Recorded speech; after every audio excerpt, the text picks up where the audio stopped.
बहुत ध्यान से सुनना। वो क्षमा को धारण करता है, वही बलवान है जो क्षमा को धारण करता है। जो दंड दे देता है, क्रोध करता है, लड़ाई झगड़ा करता है, वो बलवान नहीं है। बलवान है जिसने क्रोध दिलाया, अपराध किया, निंदा की, उसके प्रति क्षमा करना। ये क्षमा वशीकरण है। किसका? भगवान का। आप भगवान को वशीकरण कर लेंगे अगर क्षमा किया।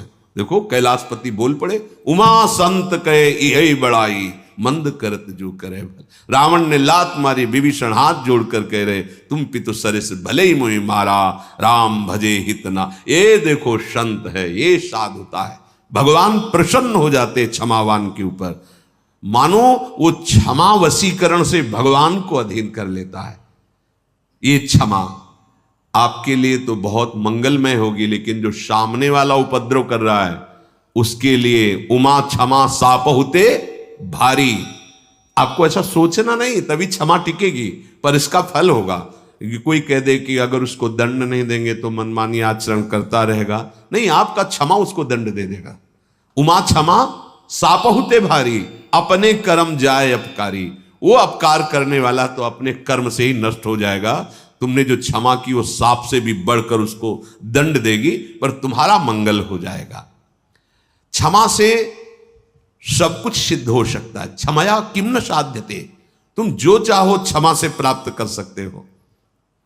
जब आप क्षमा नहीं करते तब आपका पुण्य भजन क्षीण होने लगता है, क्योंकि जो सोचोगे इसको दंड होना चाहिए, अगर वो दंड मिला तो आपकी पूंजी से जा रहा है ना वो, और क्षमा कर दिया तो पूंजी सुरक्षित और भाव भगवान को वश में करने वाला बन जाएगा।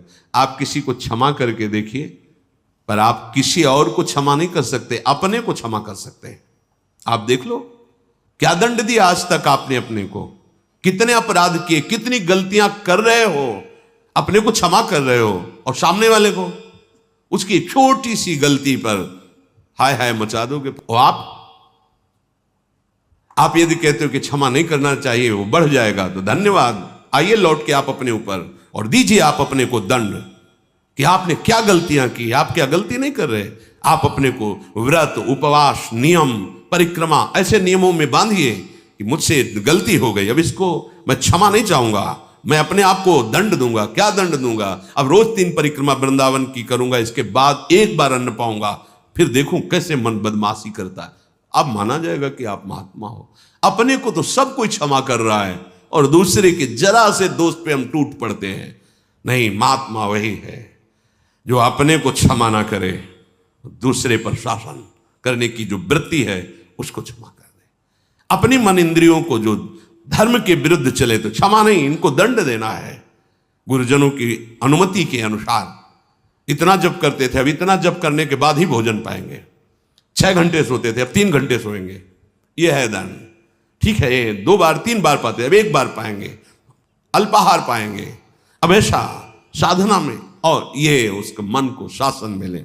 अब आप जो आपकी अध्यात्म गति बढ़ती, पर हम अपने को तो क्षमा करते चले जा रहे हैं और दूसरे के लिए क्षमा शब्द आने पर तर्क रख देते हैं कि फिर तो बहुत बढ़ जाएगा। ये लौट के आप भी तो सोचो अपने लिए। जिसके हाथ में क्षमा और शांति रूपी तलवार है, तो संपूर्ण संसार उसके साथ दुष्टता करे तो भी उसको रोष या जलन नहीं दे सकता, क्योंकि क्षमा और शांति रूपी तलवार से वो काट देता है। ये विदुर जी साक्षात धर्म बोल रहे हैं।